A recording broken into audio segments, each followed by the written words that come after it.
4 days of chopping this trash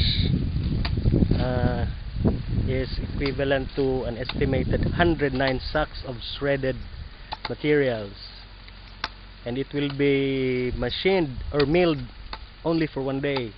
Therefore, from Monday to Thursday, these two guys, this will be their work, chopping the trash.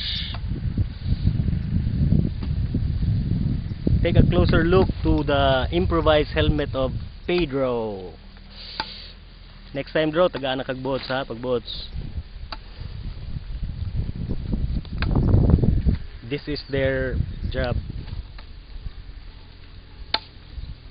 chopping the twigs.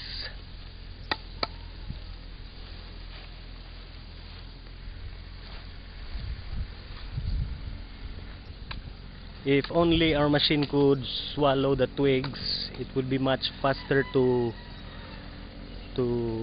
collect compost materials.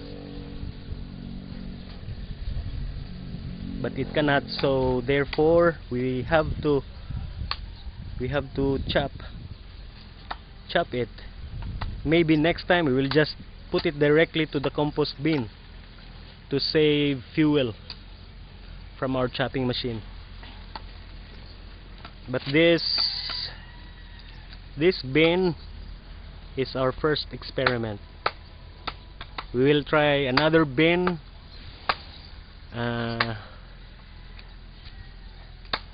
not milled or not shredded, which will be compost faster. Thank you and good afternoon. I will be home, or maybe I will go back to Bugo to check further.